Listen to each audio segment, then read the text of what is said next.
There we go, that's better.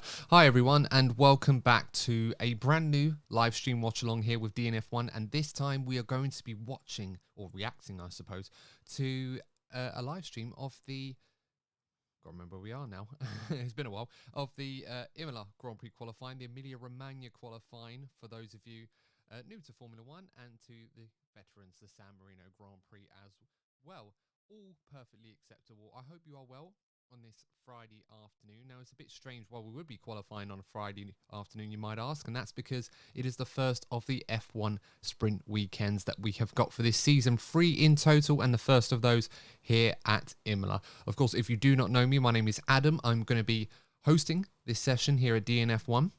I also am the lead host of the DNF1 podcast, the weekly podcast that we do, and we talk about all the great news and events and races, giving previews and reviews to all of the events going on in Formula 1 right now. So if you are in the chat, say hi. Let me know what your predictions are for qualifying as we're about to get underway. I think we've just got a few minutes before we get going. So plenty of time for you guys to get your predictions in. If, of course, you are new to the channel, don't forget to subscribe as well. It really would help us out a lot. We would appreciate that. We're getting very close to 600 subscribers now, so we really would appreciate that if you can help us get there if you haven't already subscribed. If you have already, thank you so much for your support.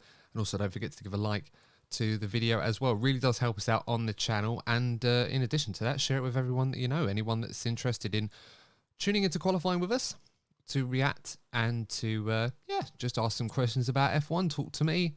And hopefully it should be a nice, simple session. That being said, all the treacherous weather conditions going on, it's been quite difficult. We were surprised if we were actually going to get some running, which is quite good that we did in practice. And a lot was going on in the first practice session, it must be said. But the stories are Charles Leclerc absolutely obliterating the field in the first practice session with Carlos Sainz's teammate, the only driver to get within a second of him. And it seemed quite a lot of people were struggling. Max Verstappen was the only person anywhere near the two Ferraris, and he was still a second and a half off. And all the way down in the second half were Mercedes. George Russell 10th, Lewis Hamilton 18th, a long way back. However, usual caveats apply with this sort of thing. The conditions can change all of the time. The teams might be running different setups. Of course, this is just qualifying for the sprint race. We've still got the sprint race tomorrow, which will determine the grid for Sunday's main race. But there will be plenty of points on offer for the sprint race. The top 8 finishers of the sprint race will all score points. So, plenty to look at. I'm just quickly checking something on my phone, if you're wondering what I'm looking at elsewhere. But hi, guys. Hi, Apple. Hi, Chris Welch. Yep, I'm absolutely doing well. Thank you very much for asking. Thank you so much for joining us on the live stream. And yeah, getting your predictions, guys. Who do you think is going to be on pole position? At the moment, it's hard to say, how this order is going to look in certain aspects, but I think I'm very, very confident. Hopefully it doesn't come back to bite me being a bit of a Ferrari fan, but I'd be very surprised if someone manages to put this on the front row that isn't in a red car this afternoon. The Ferraris have looked absolutely mega in these difficult conditions. The track has been drying up. For those of you that were watching F3 qualifying will know what I'm talking about. So conditions are changing, so we may see a window where the dry tyres may be able to be put on, and of course none of them have done any running on the dry conditions, so it could create quite a bit of a lottery as the track evolves. And of course timing over when you get your fastest lap in is going to be ever so critical, so it could be quite interesting to see how that all spans out. So even though if you are a Lewis Hamilton and Mercedes fan and you are worried that it's going to be a difficult afternoon for him in qualifying, don't despair, because the conditions are changing quite a lot. And if there's anybody that can nail a great qualifying lap, it is, of course, Lewis Hamilton, the 7-time world champion. And yes, plenty of stories going up and down. Haas, of course, looking pretty mighty in the difficult conditions as well. Mick Schumacher and Kevin Magnussen were both in the top 5, looking pretty handy, although albeit 3 seconds off Charles Leclerc's time. So plenty to discuss, plenty to look forward to as we're about to get underway. For those of you that aren't familiar with qualifying, it's the same format for sprint qualifying as it is for the regular qualifying session. We just have it on the Friday instead of the Saturday. Q1 that we're about to start, 18 minutes session, and then we've got Q2, which is going to, after the bottom 5 are eliminated, Q2 will be 15 minutes. Then the next 5 out of that will be gone, and then the top 10 shootout to determine who will be on pole position for the remaining 12 minutes. Just looking in the stands now, part of me certainly wishes I was out there. It's definitely Ferrari country, and being out there with a Tifosi would be pretty special. But of course, we'll have to wait and see if those fans are going to go home happy this afternoon or if they're going to be disappointed. Hopefully, for their sake, it's going to be more the former. News about McLaren from Apple. So McLaren, it's hard to say. McLaren didn't look great in practice. A lot of the Mercedes runners were struggling. However, as I said, there's lots of caveats to do with practice and qualifying. The conditions are a lot better than they were this morning, so McLaren may come into their own a little bit more. They look good in Australia, very, very quick there. We'll have to see if that pace that they found there carries over into Imola.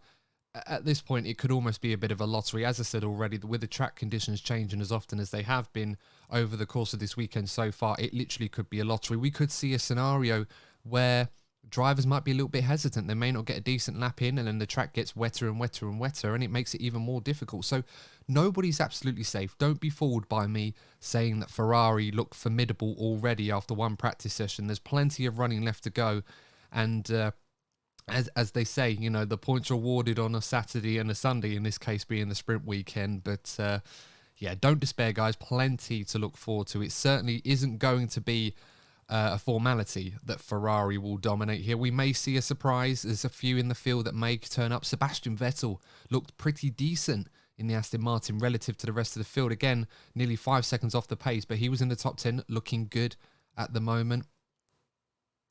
And just seeing in the chat, actually, I must say I'm not a hockey fan, but thoughts to Guy Lafleur there. Sorry if I mispronounced that individual one. I do apologise, but rest in peace, my friend. And it's always such a shame. Sport does tend to lose a legend every now and then. And yeah, thoughts with you on that one, my friend. Also saying Ferrari going to run away with this one. Well, as I said already, it looks like they could. But you never, ever know with Formula One. That's why we love this sport. You know, even in the Mercedes dominant era, it was never 100% certain that they would be fastest. They still had to go out there and deliver on that.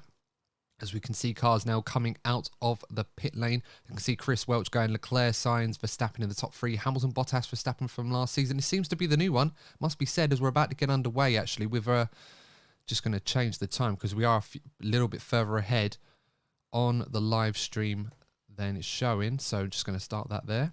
Just to let you know, guys, we might be a little bit behind the live broadcast if you are watching this on TV. So if I may ask politely not to leave any spoilers.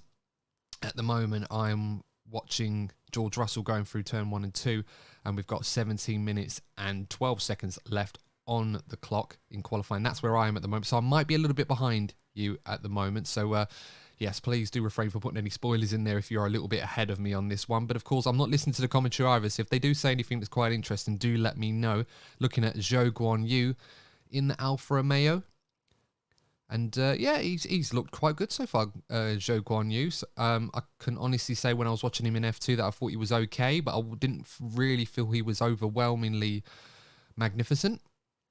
And, you know, we'll have to wait and see. I can see a lot of guys on the dry tyres. Lewis Hamilton on the radio saying that he's going to be, well, there's a pretty dry line out there. So as they're already saying, you know, the track is drying up very, very quickly. The cars going over it will create that dry line, especially with these ground effect cars. They really will pull up the standing water on this circuit. So we may get a damp, albeit dry session, providing there's no further rain. So this could be the period where it might be important to get the laps in. If there's more rain later on, it may ruin the lap times for the drivers that aren't already on lap. As Lewis Hamilton now coming across the line. He's on intermediate tyres, I believe. So this is going to be quite interesting now to see what Lewis can do and what Guan Yu Zhou can do behind him. And individual one saying George Russell's floor broke in practice. Yeah, I had heard about that.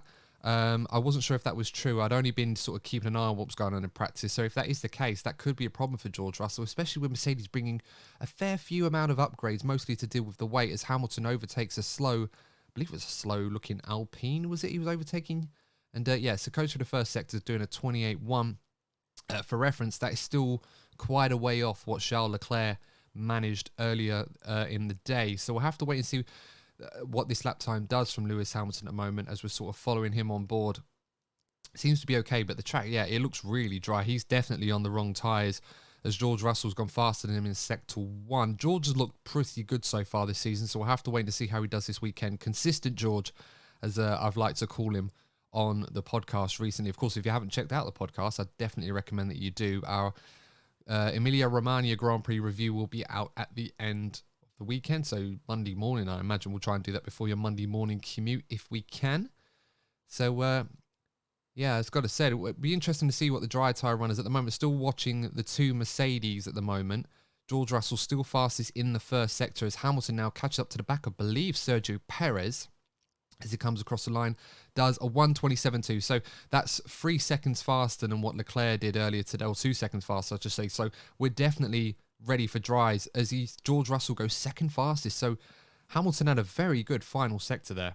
Might have got a nice bit of a toe off of the Red Bull, half a second faster than Russell. We're saying Russell's on the softs. I'm not sure if he was or not. I didn't get a good look at that. No, he's definitely in the intermediates. Soft tyre runners, Bottas and Zhou, slower than Hamilton. So perhaps the Inters may still be the right tyre to be on at the moment, as we see Carlos Sainz now and Charles Leclerc emerging from the garage. Both of the Ferraris on soft tyres. So that's going to be very interesting to see what they do, guys. I mean, for me, it looks like we might be very close to that crossover. You can see a lot of people on soft tyres now. Got Esteban Ocon in the Alpine on soft tyres. Didn't do a PB in Sector 1. Sebastian Vettel goes fastest. So, yeah, soft tyre runners definitely going fast now. The Stroll, 1:23.4. So, we're definitely in dry tyre conditions now. Stroll doing a 1:23.4. That's 3 seconds faster than anybody else. So, Mercedes definitely not picking the right tyres. So, those two are going to have to come in again. Probably not the biggest loss in the world because, you know, it's better to be safe than sorry. At least they didn't put the dries on and then put it in a wall. Perez goes third fastest, albeit on the intermediate tyres. So he's the fastest of the Inter runners. It looks like Red Bull might have both gone on the Inters. Max Verstappen with a 1:25.5, second fastest on the intermediates. We're definitely in dry conditions now.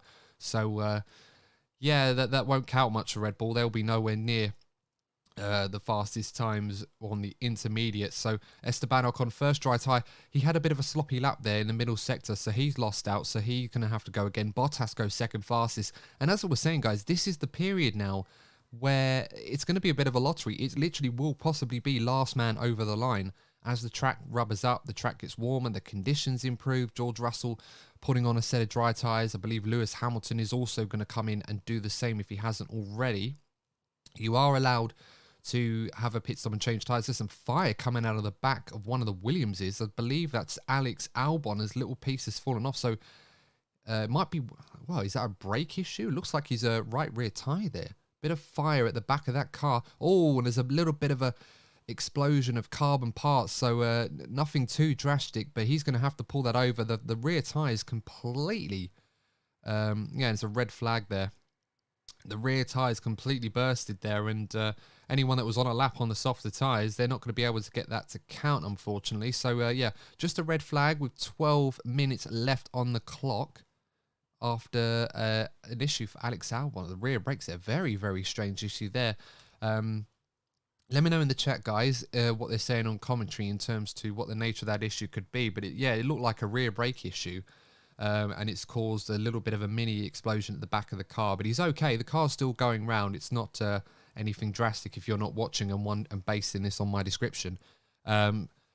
Managed to bring that car back to the pits, so he might be able to do more running, although that depends on the extent of the damage. And given how much of the rear end of that car has gone as a result of that little moment, I'll be very surprised if Alex Albon went back out on track. So that could be his qualifying over. Wasn't able to set a time, so he will most likely start at the back of the grid, unfortunately.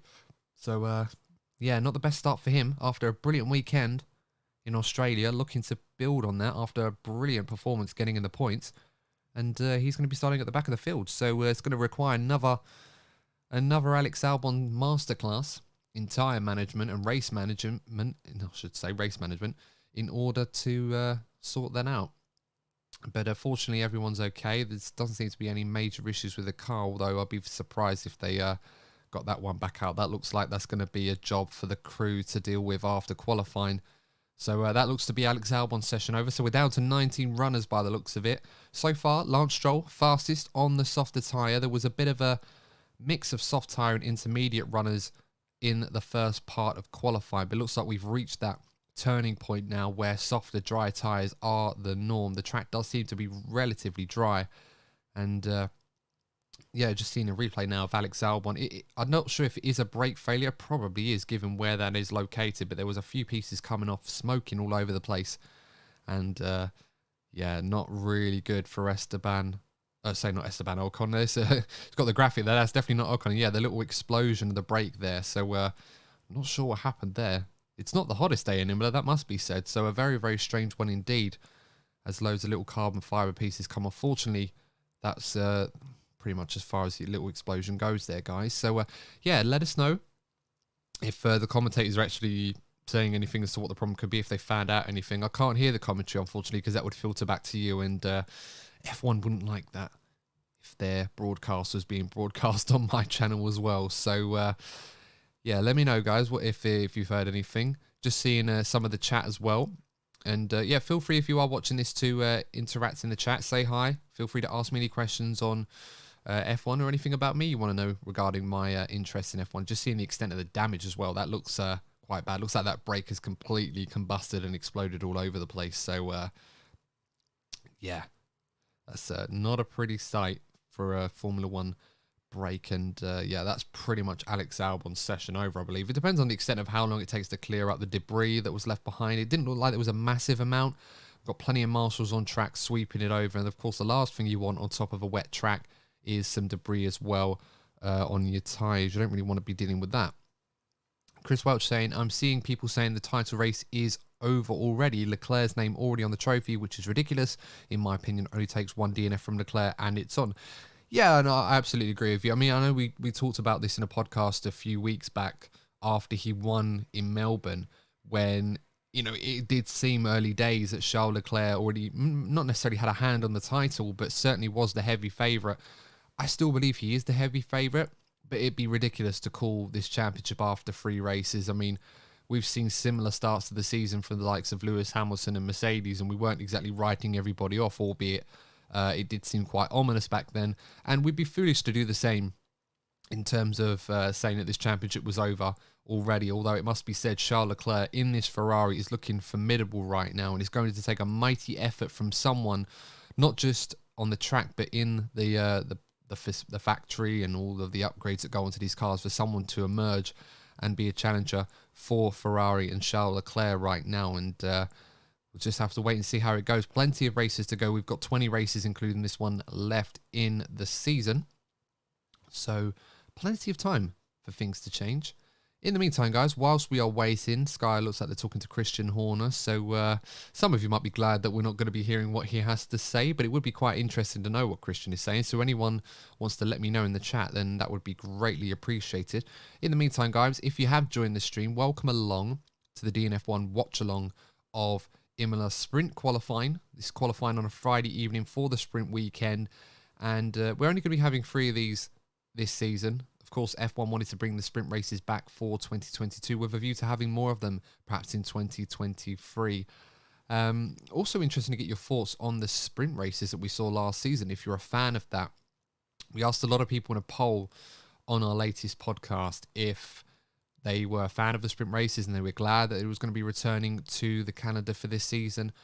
And it was fairly evenly matched. It must be said, around 57% of you guys that voted said that you weren't happy with the sprint races coming back on the calendar, and a lot of you were, and I thought that was quite interesting because I'm not a massive, well, say I wasn't a massive fan of the sprint races. I don't agree that they were considered a massive success. I think the Brazilian Grand Prix sprint race was massively exaggerated in how well it did, purely because of how great Sir Lewis Hamilton was in that weekend. You know, how brilliant he was coming from the back. If he started at the front where he probably should have done, I don't think anyone would be anywhere near raving about it, and he would have won that Grand Prix comfortably. So it must be said, I think you have to take these with a bit of a pinch of salt in terms of the sprint races going forward. I'm certainly an advocate for trying to spice things up and trying to create extra avenues to make this interesting. Of course, I'd much rather watch them race and qualifying than watching extra practice sessions that don't really mean anything other than trying to optimize your car for the race ahead.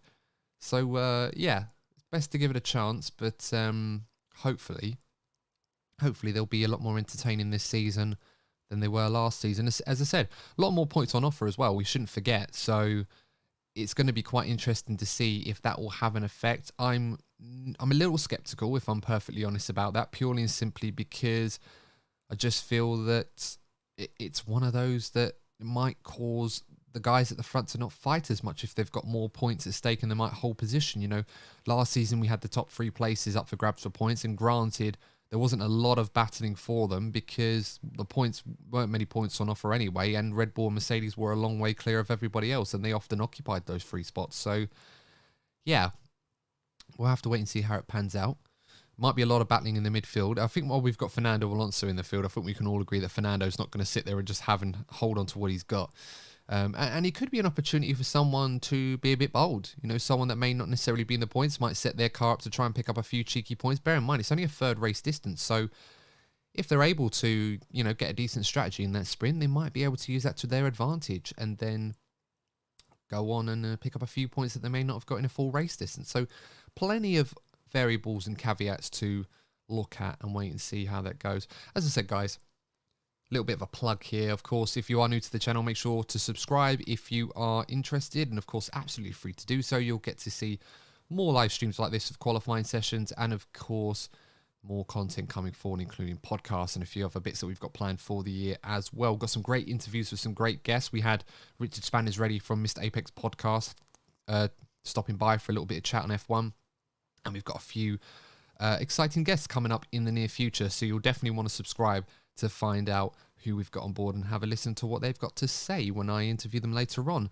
And of course, we are on social media as well, so if you are on Twitter and Instagram and Facebook, you can follow us on there. There's a little reel at the bottom that you can see there saying welcome to the DNF1 live stream. Our handles are on there as well, but you can see also on the screen DNF1 official on Insta, Twitter and Facebook as well. So make sure to follow us on there. We're quite close to 800 followers on Twitter, so yeah, if you can spare a few, please do indeed. And also spare a few subscriptions on YouTube if you can, and share to anyone who might be interested. Saying the session is now going to resume at 17:17 local time, so literally just in the next minute or so, although we might be a bit behind on the stream, so we might have already started. So yeah, do let me know, guys, as we're about to get underway again. Seeing Valtteri Bottas in the garage there. So that's kind of where I am at the moment on this. So yeah, if we are a little bit behind, as I said already, please, no spoilers if you can help it. And yeah, looks like we're about to get underway momentarily. Just looking at the predictions that we've done, if you're interested. Of course, let me know your predictions for qualifying. I want to know, see what your top 5 is, who you think is going to be on pole in qualifying. Perhaps go further if you like. Who's going to win the sprint race? Who's going to win the main race on Sunday afternoon? Just looking at the top 5 now. As they're about to restart the session, just in the AlphaTauri garage. I believe that's Yuki Tsunoda. And now we move on to Sebastian Vettel in the Aston Martin garage as well. And yeah, so looks like we're going to get underway. Sebastian Vettel roaring out of the garage now as we're about to get underway to restart qualifying. And not a lengthy delay. So hopefully we won't get any more delays after that one. The track seems to be drying up a little bit more, so I expect everybody to come out on the soft tyres now. Is everybody racing to get out of the garage to be the first on track now? And let us know what you think, guys. Look at our top 5. I'm just seeing here. Myself and my DNF1 panel have all gone pretty much the same with the top 4, the 2 Ferraris followed by the 2 Red Bulls. And in 5th place, I've gone with Kevin Magnussen because he looked mighty in practice 1, although that might be a bit outdated now because the track has completely dried up. Hamilton in 5th for Courtney, and Lee has gone with Alonso. And given the dry running pace, I would say Courtney and Lee have got a better chance of getting the predictions correct than I do, unfortunately. But you never know. Haas may actually be genuinely fast around here, like they have been at other circuits. So K-Mag in P5. Got to see that pans out. Come on, Kevin. Let's see what you can do. Back out on track again. As you can see, the timer's back on now. So we've got just under 12 minutes left to go. as we're seeing the two Ferraris now come out of the garage. They'll need to get a lap on the board, of course, very, very quick this morning when the track was very, very wet. But the track looks like it's very quickly drying up now. There's some damp patches around. There's obviously a wet line on the outside, so the guys won't be pushing too hard, because they go onto the wet part of the circuit, they will certainly be in a bit of trouble. So getting a lap on the board is going to be critical. And it's also going to be critical to get the timing right. We may see these guys fueled up with quite a few laps of fuel to get a few laps in because of the track evolution. The track is probably still very, very green from the water that's been on the circuit and obviously dried up. So I imagine a lot of them are going to be doing as many laps as they can. And I suppose, you know, talking of Ferrari being the front-running team at the moment, one of the key aspects of their car that seems to be intriguing a lot of people and why they seem to be very good almost everywhere they go in almost any condition possible compared to the rest of the field is the fact that they seem to be able to warm up their tyres and get them into the right working range very, very quickly, or at least a lot better than everybody else is at the moment. Certainly better than what Red Bull have been doing.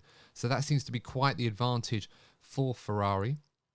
And Sissi and Lance Stroll here, one career pole position back in Turkey 2020, unless I'm mistaken.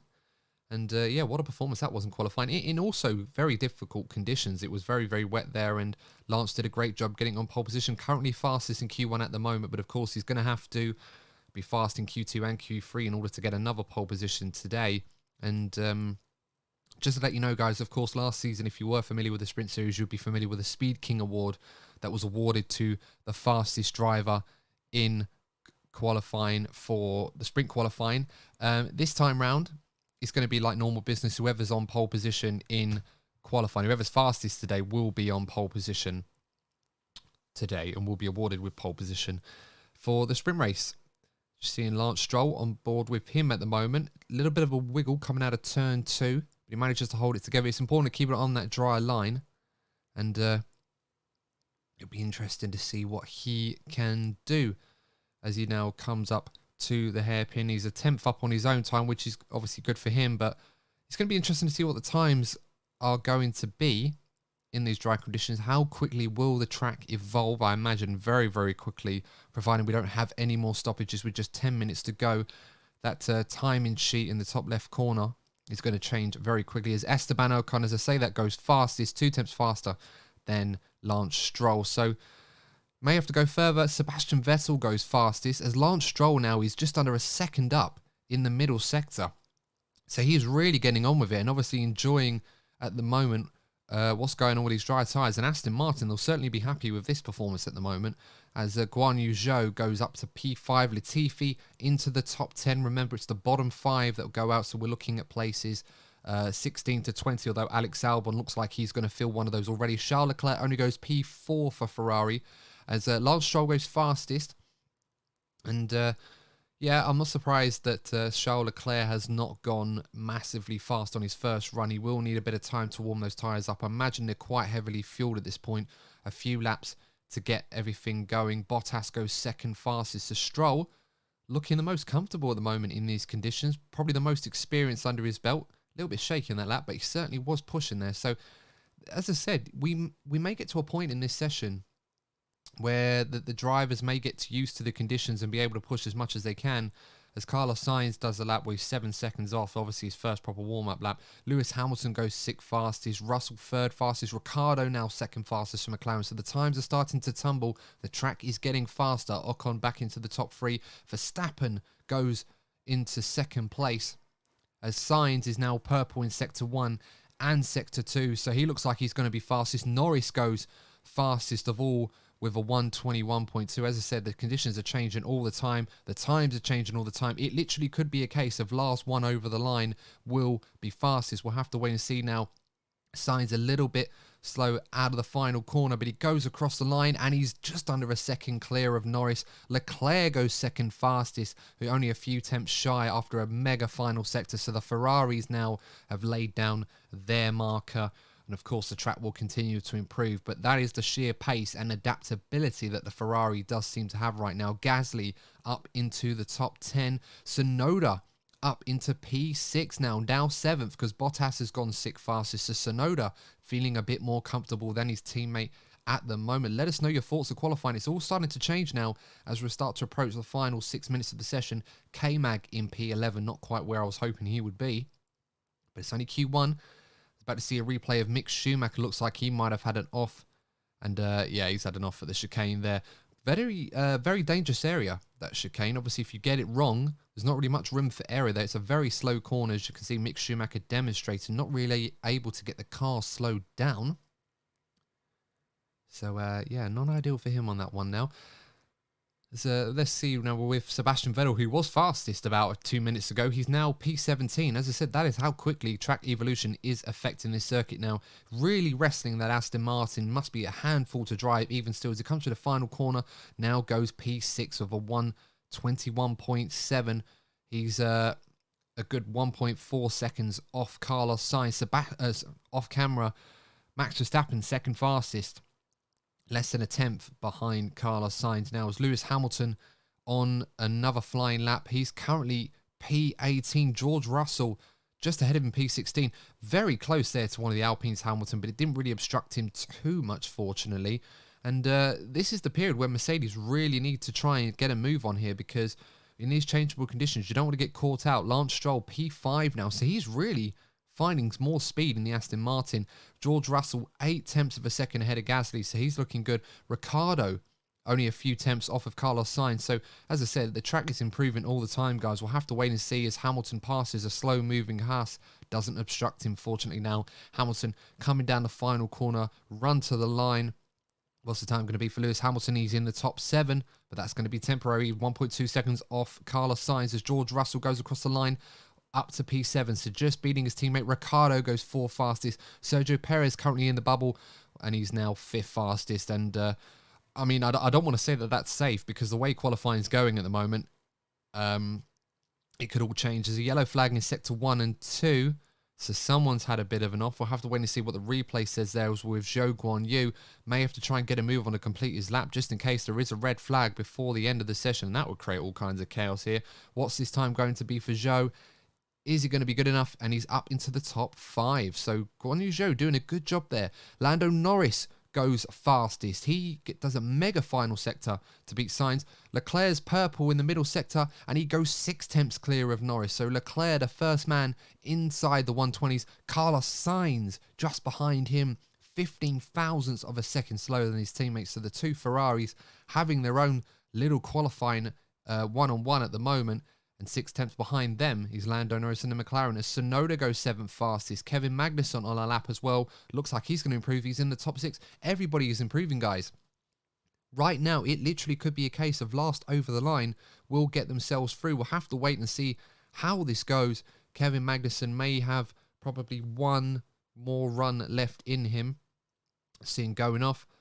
Could have guessed it was Nicholas Latifi, and it is Latifi that's had a spin, as he usually does in the weekend. So he's got his first one out of the way. And, yeah, he's just lit up the rear tyres there. He was on the dry line, and Latifi just got a bit greedy on the throttle. And the rear tyres really let go on him. And that's not going to do him any favours, having a bit of a spin. Is that car beached? Probably not. Let's go through the final corner now. Back to Zhou Guanyu, 7th fastest at the moment. Doing okay so far. See what he can do. Goes 5th fastest. See a Mercedes coming out of the pits, I believe. That's Lewis Hamilton, just putting on a new set of soft tyres. So, yeah, make or break at the moment. Mercedes down in 13th or 14th at the moment, with Valtteri Bottas now, former Mercedes driver, looking handy in the Alfa Romeo so far this season. Currently 16th at the moment on the bubble. Needs to improve. Sebastian Vettel only a 10th ahead of him. Less than that, I should say. It's now Bottas going a bit wide at Agua Minerale there. Must be a nice viewpoint for some of the crowd there over there as well. Bottas 2 tenths up on Vettel's time. It's okay, but that might not be enough to get him through. Mick Schumacher in the Haas needs to step up because his teammate comfortably at the moment inside the top 15 now as Bottas comes to the penultimate corner. Fernando Alonso a 1/4 of a second off Leclerc after 2 sectors. Waiting to see what he was going to do in qualifying. Down in P12, he's picking it up now. What's Bottas' time going to be in P9? Will that be enough to get him through? May have to go round again. Mick Schumacher comes across the line. Where's he going to be? Only 14th fastest, so that's a bit risky. George Russell and Hamilton at the moment out of qualifying as Alonso goes P5. 6 tenths off Leclerc in the final sector. So Ferrari are absolutely mega in this final sector. It seems to be where they make up the majority of their time over the rest of the field at the moment now, as we approach the final 2 minutes of the session to see which of these drivers are going to go out. It could be anybody at the moment, guys. There's literally, other than the Ferraris and perhaps a few others as well, it literally is so hard to call. Lewis Hamilton now about to start his final run. Can he get himself outside the bottom 5, currently in P16? And if we cast our memories back to Saudi Arabia, Lewis Hamilton going out in Q1 after some setup issues and a less than superlative performance that we normally expect from him. Will history repeat itself a few weeks later? We'll have to wait and see. Mercedes have not exactly looked mega quick this weekend so far. We're quite limited on the data that we have. Sainz goes fastest of all overall. He's a quarter of a second up on Leclerc. So Sainz looking very, very quick, looking to banish the memories of Australia behind him as soon as he possibly can and get on par with his teammate Hamilton. Up on George Russell. At the moment, the two Mercedes at the moment look like they're battling each other to try and get into Q2. It's remarkable how strange this season has been so far for the reigning world champions, 8-time reigning defending world champions in the constructors. I must say, Hamilton only a 10th up on Russell. So Hamilton's not exactly lighting up the timesheets at the moment. Ricciardo goes third fastest, also into the 1 minute 19s as well. So McLaren will be very happy with that. George Russell, his time's up against Carlos Sainz. We'll have to wait and see what he can do compared to his teammate now as Hamilton goes through the final corner. Verstappen goes fastest, so he's up there with the Ferraris as well. What is Hamilton's time going to be? Is it good enough? He's only P13 with a few others on a lap as well, including his teammates. So that might not be enough to get Lewis Hamilton through into Q2 as George Russell comes across the line. He goes 11th fastest, so he bumps Hamilton down to 14th. Stroll on the bubble at the moment. Everybody on a lap as Leclerc goes half a second faster than Verstappen. So he is starting to look really mega now as we're on board with Valtteri Bottas. We'll be keeping an eye on Lewis Hamilton. He looks like he's done for the session, but will that time be enough to get him through? Bottas has improved in sectors 1 and 2 at the moment. He is not behind Hamilton, so even if he improves, Hamilton will not drop a spot at the moment. Let's see what Bottas's time is going to be. Mick Schumacher, however, is behind Lewis Hamilton. If he can improve, that will really cause some issues for the 7-time world champion. What's Bottas's time going to be as he comes across the line? P9 for Valtteri Bottas. Mick Schumacher now coming down the final straight. Can he get himself into Q2? What's his time going to be? He goes 10th fastest now. So Hamilton on the bubble. Vettel across the line. Is he going to improve? He does. Hamilton is going to be out of qualifying again. Possibly. Stroll now into P8. Fernando Alonso comes across the line. He goes up to P8. George Russell on the bubble now. Hamilton's on another lap, actually, so he might be able to save himself. He does manage to save himself up to 14th. Is there anyone else across the line? I think George Russell's the only other driver that's potentially on a lap, so we'll have to wait and see. George Russell is through as well, so both Mercedes drivers, by the skin of their teeth, managed to get into Q2. Hamilton just about made it through, and man, was that narrowly close. Guan Yu Zhou managed to get up to P4 in all of that as well. So what a crazy end to qualifying. And the bottom 5 are the two Alpha Tauris, Tsunoda and Gasly. Latifi, Esteban Ocon, the big shock casualty in Q1 in qualifying. Alex Albon didn't set a time after his earlier issue. Congratulations to both Aston Martin guys, Stroll and Vettel, in 10th and 11th respectively, managing to get through into Q2. Aston Martin will be very happy with that. Mick Schumacher also through for Haas. And, well, what a start to qualifying. Of course, after that little bit of a delay, both George Russell and the 7-time world champion Lewis Hamilton just about making it through to Q2. There'll be a little bit of a break before we get into qualifying 2. So let us know your thoughts, guys, for those of you that are watching on the first qualifying session. Were you surprised at who went out? Were you surprised about how close the Mercedes drivers, particularly Lewis Hamilton, were to getting through? Will they get into the top 10 for the sprint race? And it should be mentioned as well, some of these drivers may be setting up their cars differently. They may have set their cars up for wet weather running, and of course, with the track being dry, it makes it a whole lot more difficult. And of course, it may be set up in mind with the sprint race and the main race in mind. So we'll have to wait and see how that pans out. But let us know in the chat what you think, guys. And yeah, what a start to qualifying, must be said.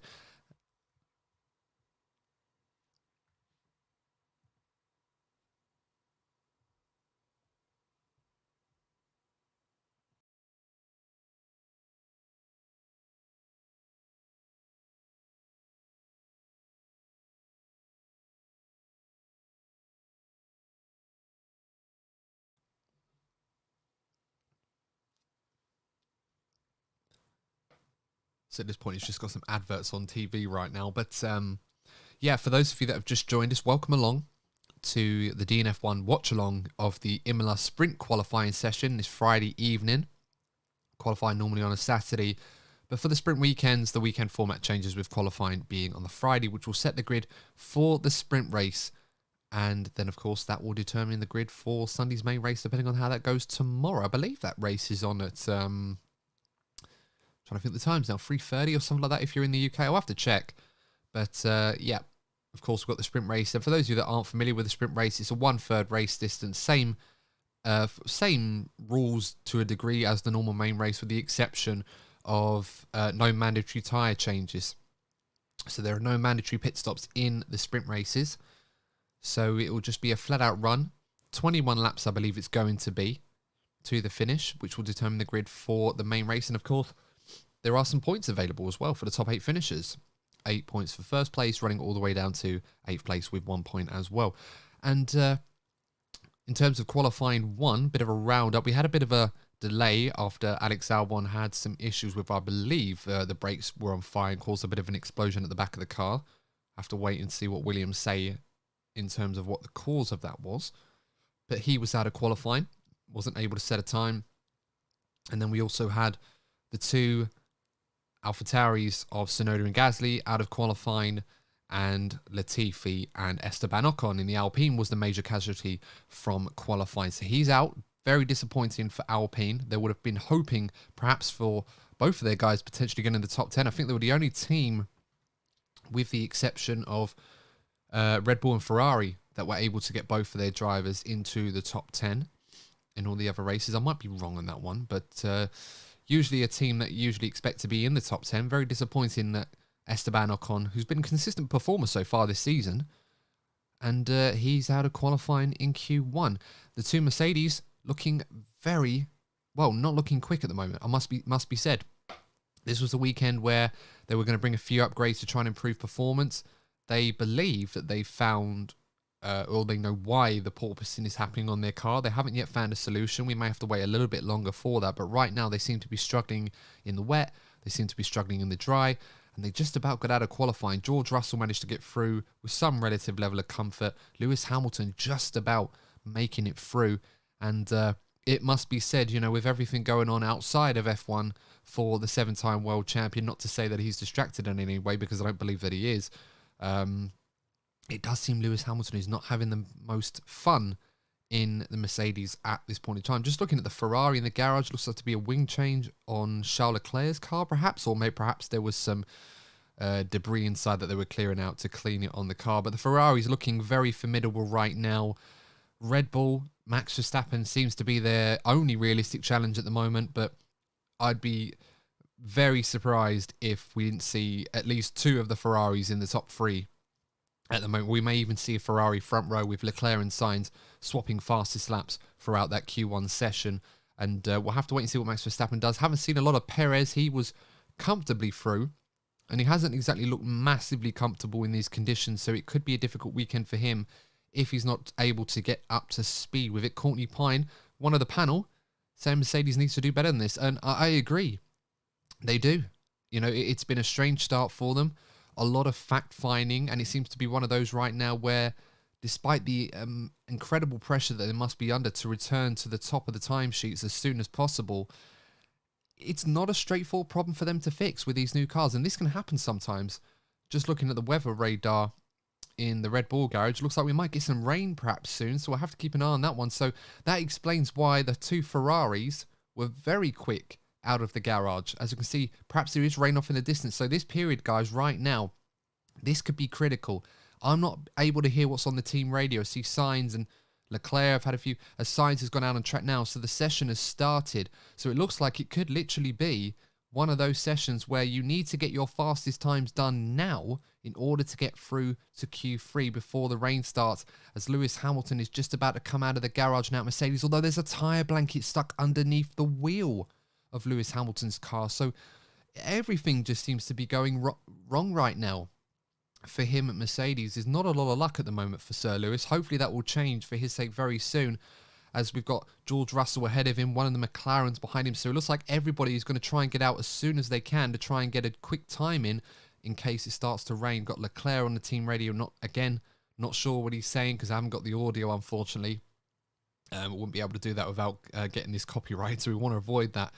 And this is going to be the hard thing as well, because when you're in dry conditions, you want to set a time quickly. Unless you're out of the garage first, you want to try and give yourself a bit of space. So getting those tyres warmed up is going to be absolutely essential, as we can see Charles Leclerc on track now trying to warm up those tyres. And this Ferrari seems to be better at doing that than all the other cars at the moment. Another bow to their quiver of amicable qualities on that Ferrari F175. It does look an absolutely beautiful car. And I know, look, I'm a Ferrari fan. I'll be biased and say I think it's the best looking car, but I think it is the best looking car. And shape-wise, it looks phenomenal. It's fast. Carlos Sainz now about to start his first lap. So as I said, this first lap could be critical. So you don't want to make a mistake. You want to get the time on the board straight away as he really attacks the first two corners. So that dry line has really developed, and now he's on a flying lap now. So it'll be interesting to see what Sainz does. Very close to his teammate, matching him stride for stride throughout that session. Gets very close to the gravel there before the hairpin. And it looks like Charles Leclerc had a little bit more in his pocket at the end of the session. Sainz really pushing. Obviously, he needs to get that lap done. So we'll have to wait and see what that lap time's going to be. As it just changing the clock on here, because I'm a little bit behind, so sorry about that. There we go, that's better. Anyway, back to Carlos Sainz. Sorry about that. And Sainz now coming through the middle sector. He's purple in sector 1 and 2, although that first sector has been beaten. Not quite sure who by. Mick Schumacher, a second and a half off of Carlos Sainz, I believe. 54.1. So yeah, about just over a second and a half as Carlos Sainz now comes through the penultimate corner, as he's going to set the first time on the board. We'll have to wait and see what this time is going to be for Carlos Sainz. He was well into the 119s in Q1. He's in the 118s in Q2, 118.9. So that's a very quick time from him. Mick Schumacher, second over the line, 120.9. So the track is still improving. So this is the critical time now to get your laps in. Norris with a 119.294. 3 tenths off Sainz. Not a bad effort. Vettel 119.9. So the track is certainly improving now. Zhou Guanyu, what can he do? Not a great first run, 121.4, slowest of the drivers so far. Bottas over the line, 120.1. Verstappen in fastest in the middle sector. More team radio from Sainz. We'll have to see what he can do. Verstappen goes fastest, a 118.7. So Sainz, as I said, he was pushing a lot in the first sector. Didn't have the most comfortable opening to the lap. 2 tenths up on Carlos Sainz is Max Verstappen, fastest overall, so he'll be fairly happy with that one. Leclerc does a 119.5, only 4th for Ferrari, so he didn't exactly have the best lap going. He's 8 tenths off Verstappen. Perez up into P4, so he comes to play. Russell over the line, first lap for Mercedes, had a bit of a tow there from one of the Aston Martins, 120.7. Hamilton, only 12th fastest. And usually at this point, I would normally say that it does take these guys a while to get their tyres warmed up, and that could possibly be wise. We've got a yellow sector, and it's a Ferrari. It's a Ferrari in the gravel. Who is it? It's Carlos Sainz, who's had a problem. He's caused a red flag. That could prove to be big in qualifying, not only for the Ferrari, but also for the other drivers as well. Not sure what's happened to Carlos Sainz, but he is out of qualifying. He may get through on that time. It looks like he's had a crash into the wall as well, so not sure what's happened to Sainz, but for the second week in a row, Carlos Sainz has an off in the Ferrari, and in a weekend where you really needed to put things right, and he looked like he was going to do that so far. That's another disaster for him, another red flag as well. Nightmare situation for Carlos Sainz, and that's really disappointing for him because he really needed to turn this around and get up the front for Ferrari with his teammate. And after signing a new 2-year contract, which you thought would have given him all the confidence in the world he needed. He's ended up putting it in the wall. Doesn't look like a massive amount of damage. Unfortunately for him, because it's a sprint, he'll have an opportunity. He won't lose out on too many points for the main race. He may be able to recover that, but that's proved to be a real problem for him. We'll just have a look at where he was. So he was at the chicane, bouncing over the curbs. It's in slow motion, so we'll have to wait and see if he had his accident there or not. And he's at the penultimate corner, so he comes through okay. Then he's at the final corner. So he's got a tyre onto the gravel on the outside. He's completely lost control. A similar crash to what Charles Leclerc did last season at Imola. You get a tyre onto the gravel just before the final corner to open it up. And actually, no, he didn't get a tyre onto the gravel on the entry. He just was on the curb, lost the back end, and there you go, beached it into the gravel. Actually qualifying overtons. So absolutely disappointed for Carlos Sainz. Huge shock. One of the contenders for pole position, really needed to respond after a disappointing Australian Grand Prix, and it's not got off to the best of starts for him. He, at the very, very least, is going to be starting possibly P15. He may end up getting into the top 10 at the moment because he is second fastest, only 2 tenths off Max Verstappen, so he may still get through to qualifying 3, but he will take no further part in qualifying, so at the very best, he will be 10th on the grid, but we'll have to wait and see how Q2 goes, if his time is fast enough to get himself through. I think he probably will be, even if there's no more rain in qualifying. I still think that time will be enough to get him into the top 10 for Q3. We'll have to wait and see, and as I said, because of this delay, this another delay, depending on how long it takes to clear that car, the window to set the fastest laps may have already gone. And if the rain does come down, that will prove trouble for Lewis Hamilton and George Russell, who currently right now are not in the top 10. And they need that to get through. So this could be a real problem for them, seeing on the radar at Red Bull that there could be some rain clouds hovering over at Haas as well. Having a look there. So as I said, guys, this could be really unlucky for Mercedes, who weren't looking quick anyway, and it may have taken something special to get out of Q2 anyway, but it could be a real problem for them. Just as a side note, Lance Stroll, another driver who's going to miss out possibly, along with Zhou Guanyu and Mick Schumacher. Sebastian Vettel, who's looked pretty handy so far in the top 10. That may be enough to get them through. We'll have to wait and see. Just saw a few spots of rain there, so we'll have to wait and see, guys. Let us know in the chat your thoughts on that huge moment there. Carlos Sainz out of qualifying.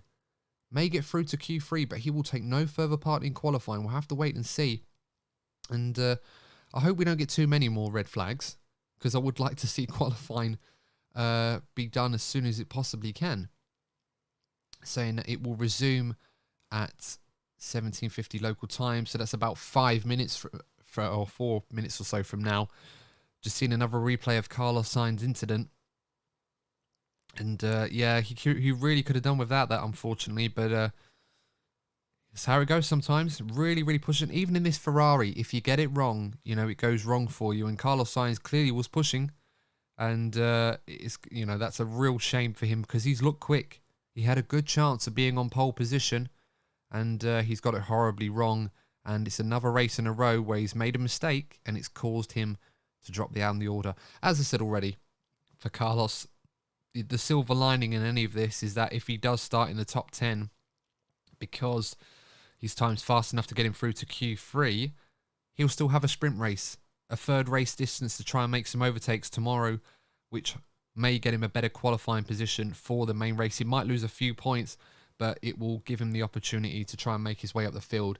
And then, of course, he'll be able to attack in the main race as well. So all is not lost for Carlos. As you can see, the umbrellas are starting to go up. The wind is picking up. It looks like the rain is starting to come down. So this could prove to be... yeah, this could prove to be the end of qualifying for a lot of people. We may not see any more cars go out on track because they might not be able to improve, which is terrible luck for Lance Stroll, Zhou Guanyu, Mick Schumacher, and the 2 Mercedes of George Russell and Lewis Hamilton as well. So both of those Mercedes drivers could be out of qualifying through no fault of their own. Whether they were fast enough to get through remains to be seen. But looks like they may not even get that opportunity to try and do that right now, which will be a shame for them. But of course, as I said already, the benefit of a sprint race weekend is that you've got plenty of time to try and turn it around. Let us know your thoughts, guys. For those of you that are watching along with me, What are your thoughts to all this? How shocked were you to see Carlos Sainz crash out for the second week in a row? How costly could that be? Because let's not forget, with his teammate Charles Leclerc performing ever so well at the moment, and even though Ferrari is saying that Sainz is not the number 2 driver, we could get to a point earlier than we anticipated that Ferrari may start to put team orders out to try and protect their lead driver at the moment. And Carlos Sainz, if he wants to be challenging his teammate on all fronts, that is not the way to go about it. Very disappointed for him, but as I said, plenty of time for him to recover that, as it looks like the rain is starting to come down as we're about to get underway for the remainder of qualifying. How much of it we get, we don't know. As I said, there may still be a very, very small window for someone to go out and put together a special lap to get them through. I remember we saw Charles Leclerc back in, I believe it was 2018, at the Brazilian Grand Prix, where the rain started to come down. He took a gamble on the soft tyres and was able to get through into qualifying 3 on it. It was an incredible lap from him. Probably one of the reasons why Ferrari thought to sign him up as early as they did. And we'll have to wait and see. With the rain, looks like it's starting to come down. It doesn't look like, according to the weather radar that I'm seeing on screen, not sure whose garage that is, but that there's going to be enough time even to wait for the weather to dry out.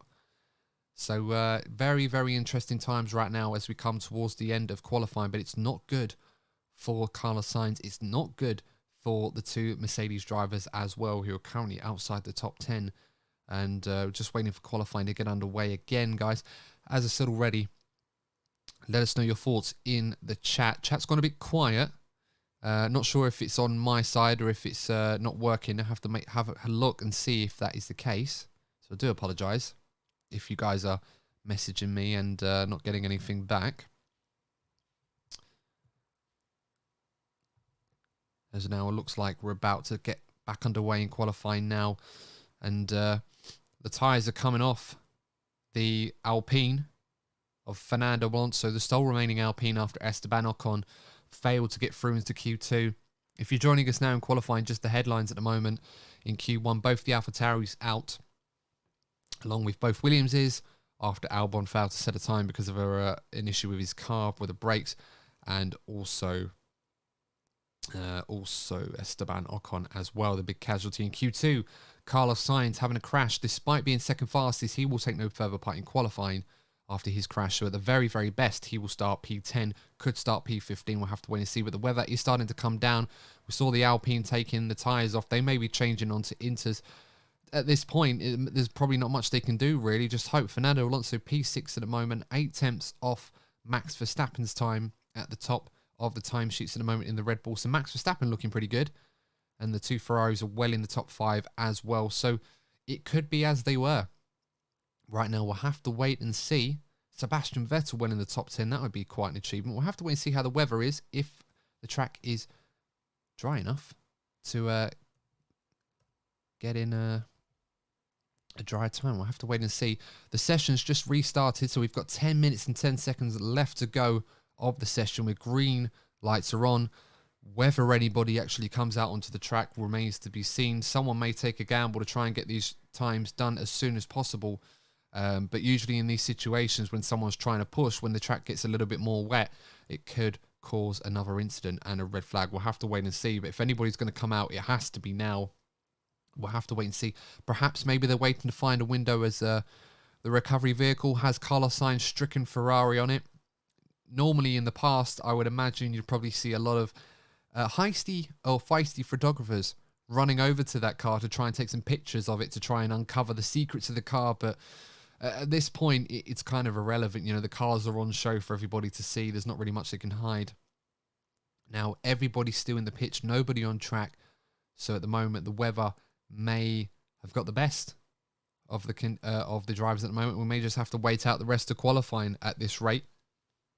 So let us know what's going on in the chat, guys. How are you guys doing? Are you enjoying qualifying so far?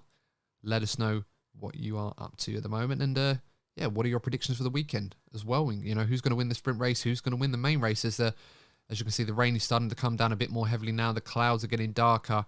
It's certainly going to be wet conditions for the remainder of qualifying, which means that it looks like the top 10 is going to remain as it is, which, as it stands, both Mercedes are going to be out in Q2, which will be a very disappointing weekend for them. A team that tends to maximise its its opportunities and limit the damage. But so far, not a good one for them. Just looking at a recap of Max Verstappen's time. And it's an important weekend for him at Red Bull. You know, we haven't mentioned much about the reliability issues that Max Verstappen has been having for Red Bull this season. It's really damaged his chances at the championship. He'd comfortably be P2 in this Drivers' Championship alongside Leclerc if it wasn't for those reliability issues. Unfortunately, in Formula 1, things you can't control sometimes, and it's affecting Max. But he's looking quick. Red Bull have brought some upgrades. They've reduced the weight of the car. Red Bull looking handy in the dry conditions at the moment. That being said, though, whether we're going to get any more dry running for the rest of the qualifying remains to be seen. And if that is the case, then Ferrari would be the heavy favourites, and more specifically, Charles Leclerc will look the heavy favourite going into Q3. But we'll have to wait and see, as a fan dressed up in a very striking lion outfit, an orange one. Obviously, no secrets for guessing who he's here to support. And quite interesting there, sir. Well done to you. Sure, you're probably more comfortable than most, really. A nice warm suit on a cold, mild, rainy day in Imola is probably not the worst thing to be wearing. And we're just looking in Max Verstappen's garage at the moment. So, yeah, be interesting to see what happens in Q3. So let us know your predictions, guys. And if you are new to the channel and you haven't yet subscribed to the channel, please do. Costs absolutely nothing to do so, absolutely free, and you'll get more great watch-alongs like this and some great podcasts as well from yours truly and the rest of the DNF1 gang and the guests that we've got coming on. We just did a nice little F1 chat the other week with Richard Spanners Ready. We've got a few other guests from the world of F1, a few journalists and a few people involved in F1 as well that we're looking forward to having on the show and interviewing for you guys so that you can enjoy the podcast wherever you go, whether you watch us on YouTube or you listen to us on your favorite podcasting platform. As always, make sure to like and subscribe, supporting the channel. It really, really helps us. We're very close to 600 subscribers now. We would really appreciate if you haven't already subscribed to do so. We're chasing that 1,000 subscriber goal this season, and it's a big ask. But if you know anyone that wants to or has the capacity to take in another F1 based content creator into their lives, let us know who we are. We're DNF1, and we talk about F1 really for your listening or viewing pleasure. There's no better way of putting it at the moment. Just looking at the current conditions, currently raining, 12 degrees as well, so it's quite a cool day as well. So not the best conditions for Formula 1 racing, it must be said. And as the track gets wetter and wetter, as I said, based on what we saw this morning, Ferrari went in a complete league of their own, and Carlos Sainz would have certainly been a part of that. So it's looking more positive for Leclerc. But as I said, anything could happen. Let's not write off everybody yet. Let's not say that Charles Leclerc's got this in the bag right now, because he certainly hasn't. Max Verstappen is certainly up there.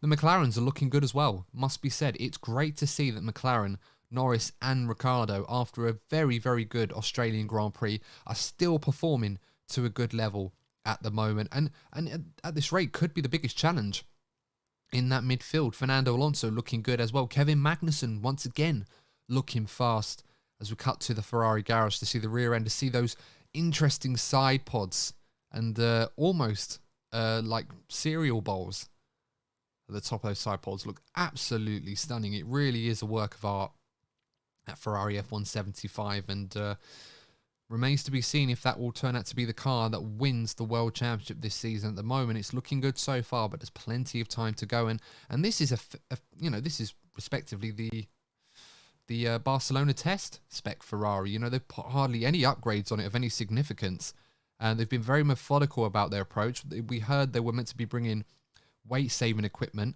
so lighter parts, which I believe they have done, which may have reduced the weight a little bit. They were meant to be bringing a new floor. That's been pushed back for the Miami race. They were meant to be turning the engine up, although I believe they might have done that on Sainz's car, and he's probably going to need that tomorrow and Sunday as well. Leclerc's not going to get that till Miami because, of course, the reliability element, they're obviously testing that as they go, and they seem quite happy with what they're doing. So all things looking rather good for the Scuderia right now, but it remains to be seen if that will continue to be that way for the rest of the season. We've got 4 minutes left in the session to go. Lance Stroll getting out of the Aston Martin. Disappointing for him because he looked relatively quick. May have had a chance of getting into the top 10. However, on the other side of the garage, Sebastian Vettel inside the top 10. Could this be an opportunity for him to get some points? Could be a huge one after falling to the bottom of the championship after Alex Albon's amazing performance at Melbourne to get a point for the Williams team. So this could be a great opportunity for Aston Martin to hit back as soon as possible. And he's going to be at the very minimum in the top 10 tomorrow for the sprint race. Seeing a few other people in the order we haven't talked about. Valtteri Bottas in the top 10. Didn't qualify for the top 10 in Australia, but he finished a solid P8. Possibly the dark horse this weekend. Alfa Romeo looking pretty handy as well. Zhou Guanyu, not as impressive, but doing so far a good job in his rookie season. As you can see on the cameras now, if you are watching this with me, rain all over, the track getting wetter, the conditions worsening, and nobody's going to be going out to improve right now. So unfortunately, it does look like both Mercedes drivers are going to be out. As we can see, Sebastian Vettel coming out on track on the intermediate tyres. And I think there's a good logic to this, because it looks like what Seb is going to do is try and get a feel for the conditions, which will give him the best opportunity to try and push as soon as possible, get a bit of experience of the conditions on the circuit to try and set him up for Q3. I wouldn't be surprised if we saw a few more drivers do something similar. Of course, there carries a great risk where if he makes a mistake and beaches the car or has a crash, he could be out of qualifying like Carlos Sainz. We'll have to wait and see. But Seb looks like just doing a feeler lap. And at least it's nice to be seeing a car go around the circuit rather than not at all. Lewis Hamilton out of the car. He's not in the car now. He's gone off to do whatever he needs to do. His qualifying session is over for the day. As I said, because it's sprint qualifying, at least he'll have more time to try and recover that if the car is fast enough. A few more guys coming out, actually, including Charles Leclerc in the Ferrari. The sole remaining Ferrari back out on the circuit. Looks like he's going to do what Sebastian Vettel did as well, just try and get a feel for the conditions. Of course, increasing pressure for him now after Carlos Sainz's incident. See the helmet cam there. You can see just how much water goes onto his visor. And, you know, we often hear stories from Formula One drivers and other drivers from the past about how difficult it is to see in wet conditions. And he's not even in any spray. And I'll tell you what, that doesn't exactly look quite clear. It looks quite difficult. So he's going to have to be careful to get a feel for the conditions. The last thing he'll want to do is make a mess. But as I said already, you may find in Q3 that these drivers will be going out as soon as possible to try and get their lap times in while the track is at its best possible condition. So it's important to get a little bit of experience of the current conditions while you can. And that's what Leclerc is doing at the moment. It's a lovely onboard shot, it must be said. I think F1 have really outdone themselves this season with this new visor cam. I'm absolutely loving it. There's Lewis Hamilton there in the garage having a conversation with Toto Wolff, and wouldn't mind being a fly on the wall to listen to what they have to say. Two of the greats of Formula One at what they do. What a combination. Arguably the strongest combination of team principal and driver there's ever been in the sport. You'd go some way to find a better one. Perhaps Todd Schumacher will certainly be up there as well, and perhaps Ron Dennis and Ayrton Senna might be another one to a degree as well. Seeing Seb Vettel doing a time lap, no surprise to see that he's well off in the first sector. But again, it's mostly about finding the conditions now. It's almost finishing the session as we've got a few people out on track. Norris out on track, Perez out on track, Alonso, who else is on track? Bottas is also on track at the moment with Vettel, and Leclerc's in the pits, so he's found out what he needs to know. Nobody's going to be improving. Perez, the first driver over the line to end his session. George Russell finally steps out of the car. Clearly, big advocate of it ain't over until it's over. But unfortunately for him, it very much is over. As far as his qualifying is concerned, he will start P11. And very unfortunate for George Russell there. As we'll get ready for Q3 now. Sebastian Vettel coming through the final corner. As Lando Norris is also out on track along with Alonso and Valtteri Bottas. Vettel coming across the line, 18 seconds off Verstappen with a 1:36.7. No surprise though, given the difficult conditions on circuit right now.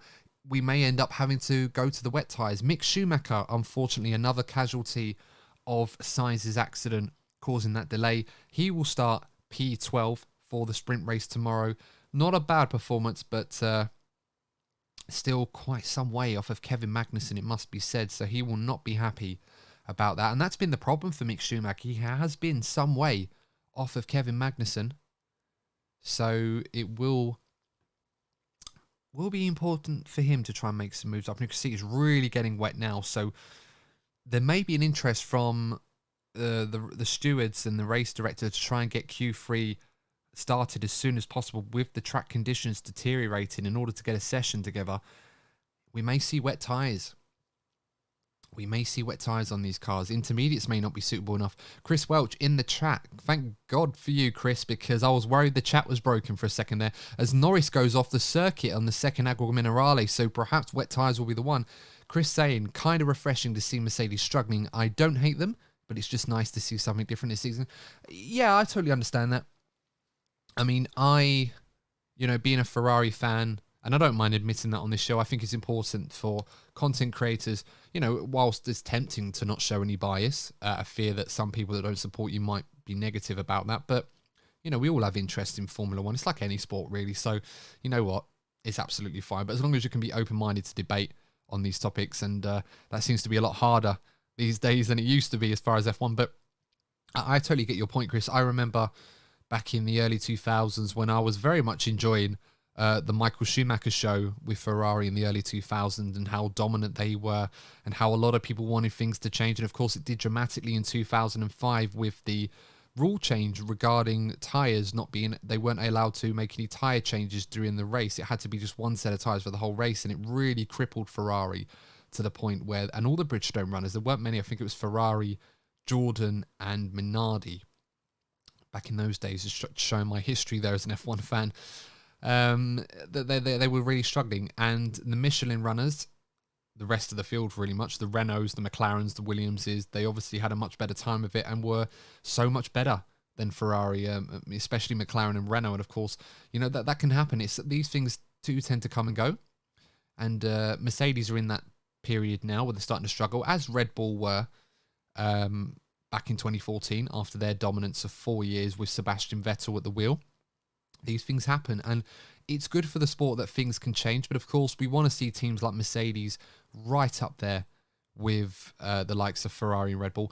I certainly hope that will prove to be the case. I really, really do. Look, I know I'm enjoying Ferrari being on top right now, and of course, it's very much short-lived because it's only a few races in.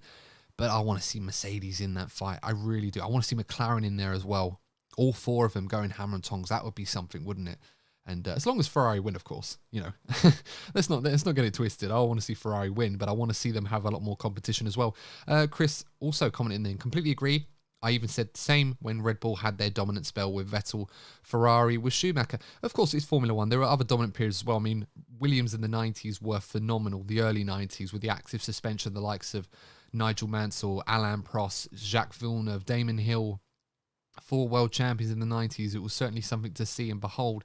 McLaren in the late 80s with Senna and Prost. It was, those dominant eras, they always happen in Formula One. And maybe we are entering into another period of dominance to a degree. I certainly hope it's nothing like what we've seen from Mercedes. I think 8 years in a row is absolutely phenomenal. And I'd be very surprised if that was ever topped. I really, really do. What Mercedes have done, particularly with Hamilton, Rosberg, it is absolutely phenomenal. And fair play to them.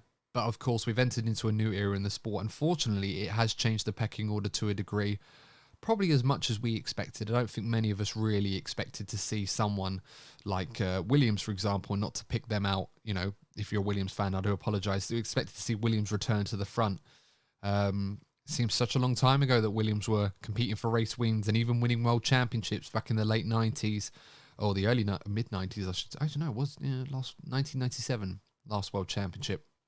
So, plenty to look forward to. Chris saying Mercedes will be back at some point. In my opinion, of course, they will need the right upgrades. And this is true. You're absolutely right, Chris, because, there's a lot of talk from Toto Wolff saying, look, we're trying to figure out the problem. It's not an easy problem. And I think through recency bias and through, history, we kind of expect teams like Mercedes and Ferrari before them and Red Bull after them to get things right. And if they have a slow start, to recover.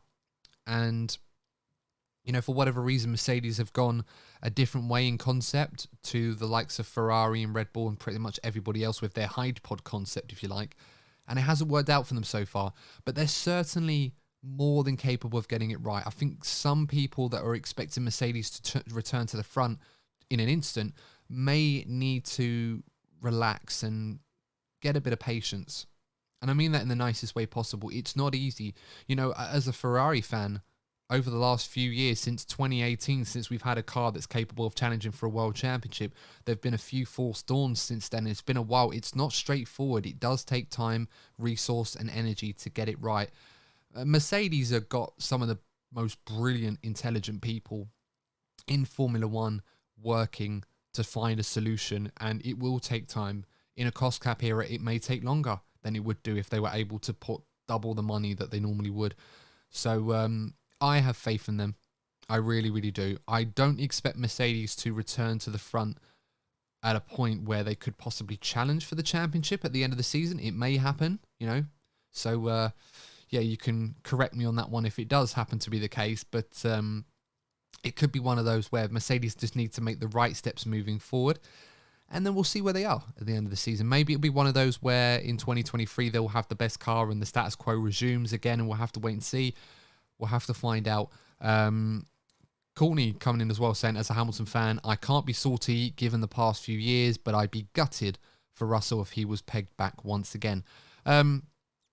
I can understand that. I don't think George Russell is going to have to worry about being at the back of the field like he was in the Williams. But this is a good opportunity for George. As we were saying on a previous podcast episode, that this is a time now where George can develop, he can improve his driving, he can show what he can do in an environment where the pressure to win Grand Prix and World Championships is not exactly on his shoulders right now. His pressures are to deliver the absolute maximum he can, and he has been doing that so far. He's been absolutely brilliant. And whilst, you know, a lot of pressure has been on George to see if he was going to be the future at Mercedes to replace Lewis, right now he's doing a better job than Lewis Hamilton is right now. As amazing as it is to say. So, you know, absolute faith in George Russell. I think he's going to be a phenomenal star for the future. His Q3's just got underway as I'm saying all that. So thanks for bearing with us, guys. We're now back underway for Q3, the final 12 minutes of qualifying, where everybody is now coming out as soon as possible, because this is the critical period. As the track is getting worse, these are possibly the laps that will decide who will be on pole position for the sprint race. And Chris saying, everyone's predictions from the start of the season, definitely a mess at the moment. Well, I don't mean to brag, Chris, but looking at the top fives at the moment, mine looks possible still in qualifying. Courtney's unfortunately isn't going to come through. Sorry, Court, because Lewis. But then you still, I mean, well, actually, no, mine isn't going to come through. I just realised Carlos Sainz I'll put in P2. So forget that one. And yes, I've already found that one. Never mind. And yeah, so all our predictions are down the drain. I'll be happy with 2 or 3. Out of, I think in Australia, I think I got 1 right or something crazy like that. So I have to wait and see. As you can see, Leclerc and Verstappen almost jockeying for position there. I think Verstappen may try to overtake Leclerc at some point to try and get ahead of him. And be interesting to see if these two lock horns this weekend. I've got a sneaking suspicion they may do so. But I think perhaps for Verstappen, he may need to get ahead of that Ferrari if he is able to get ahead of him in the race. We'll have to wait and see. Now, as it looks like they're about to space out. So these few laps, guys, this could be the critical period as the track, oh, it's really wet in the final sector. Leclerc saying the track's much drier than he thought. I think that radio message was when he was in sectors 1 and 2. It's really wet in the final part of the lap. Seeing Max Verstappen on board here earlier on. I must have missed this as he had a bit of a slide and went off. So, yeah, so Leclerc actually overtook Verstappen, I believe. Did he not? To wait and see, did he not? No, he did. Actually, no, it might have been Perez that's battling Leclerc. I'm all over the place right now. Anyway, Charles Leclerc now coming across the line now to start what could possibly be his best lap. And it needs to be a good one. That Ferrari still porpoising. And the Ferrari behaved very well when it was porpoising in Melbourne. So he has a bit of a wobble there, but he manages to catch it, Leclerc. The car's quite forgiving, this Ferrari, but it's still not immune to it going off, as Carlos Sainz demonstrated earlier. See what Leclerc does in Sector 1. What's his first sector look like? Is it a purple first sector? It's only green. Does the 29.4. Perez behind him, I believe, might have been faster than him in Sector 1. That wobble for Leclerc might have cost him. So we'll have to wait and see what the lap time's going to be for Charles Leclerc. This could prove to be the critical lap, as Perez is fastest in the first sector. Leclerc really pushing in this middle part of the lap. There's a yellow flag in Sector 2. Someone's had an off somewhere. Just having a look at who it might be. It's Kevin Magnussen who's gone off, and that's possibly going to be a red flag. That's probably going to ruin everybody's lap, so we'll have to wait and see. Leclerc's gone purple in the middle sector. Whether or not he slowed down or not, we'll have to wait and see. It is a red flag. So Kevin Magnussen going off at Agua Minerale. So he is going to be starting P9 tomorrow, as Carlos Sainz is not participating in the session. So he's going to be out of qualifying. So we've got another delay, ladies and gentlemen. So 8 minutes, 51 seconds left on the clock. Nobody has set a time in Q3. Kevin Magnussen, can he get that car out of the gravel? We'll have to wait and see. I mean, the rear tyres are in the gravel, but he's got the dries onto the tarmac, so he might be able to actually get this out. And he has done. But he's got a bit of damage on his car. But he's been able to get that car out of the gravel. Bit of damage to the front wing, I believe, by the looks of it. So fortunately, we might not have much of a lengthy delay, but it will be a problem for anyone that was on a good lap. I mean, Leclerc did a purple middle sector, which of course would have been affected by that yellow flag by Kevin Magnussen. Perez was fast in the first sector. We're not quite sure if he was up on Leclerc in the middle sector, so we'll have to wait and see how that goes. And will the track be worse or better than it was earlier? Seeing a replay of Kevin Magnussen now going through Agua Minerale, gets on the brakes, the rear end steps down on him. He's a passenger, but he will live to fight another day. Did he have a bit of a crash in the wall? He might have had a bit of damage. We'll have to wait and see on this replay angle. Did he hit the wall? No, I don't know if he did. I think he might be okay. There's obviously going to be a lot of gravel under that car, but I think he's managed to escape that without any damage, other than a few scratches to the floor, perhaps, going over the gravel. So K-Mag just about surviving. And you can see the Haas mechanics in the garage applauding that Magnussen's managed to keep it out of the wall. So it looks like Magnussen's going to be able to carry on. So he might still get into the top 5 just yet. We'll have to wait and see. The session will resume very, very soon, actually. Just a minute or so time whilst they clear that area up, which will give the Haas boys a few moments to change Magnussen's tyres and do a quick sweep underneath. Everybody's going to probably change their tyres to have some fresh inters on. Those tyres are really beefy this season, it must be said. Really beefy looking tyres. Just before we get back underway, guys, if you are new to the channel, once again, just a quick push to give a like to the video if you are enjoying it so far, and consider subscribing to the channel. We're very close to 600 subscribers on YouTube, so we'd really appreciate your support. Really appreciate it if you can give us a nice little cheeky like and subscribe to the channel. Absolutely free to do so as well. Does not cost you a penny. And there are more great live streams like this one, and also some podcasts where we talk about the races, we preview them, review them, and all of the big talking points in Formula 1 that we do in other episodes. And we interview some great guests in the world of Formula 1 as well. We've got a few more that we're looking forward to showing you on the channel very, very soon. Of course, we are also on major podcasting platforms, so if you do listen to the podcast on there, we really appreciate that as well. Make sure to give us a nice 5-star review if we think we're worthy. Just seen a replay of Verstappen going off the road at turn 2. So he'll be quite relieved that that lap didn't count for anybody.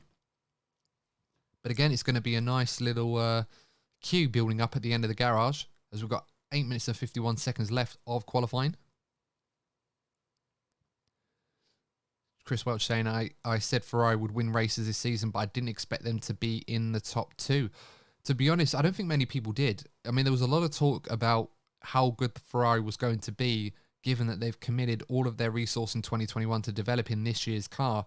Would they be able to close up to Mercedes and Red Bull? And it certainly looks like that they have. Just seeing it on board of Charles Leclerc going through the final straight. Just to see, again, more of the porpoising on that Ferrari. His head bouncing up and down. But again, under braking, despite the porpoising, he seems to be relatively okay. So if he can manage it, that's great for them. It's going to be quite scary to think of how good that Ferrari is going to be once they figure out this porpoising issue as well. As I said, like Mercedes, having a bit of a problem for it.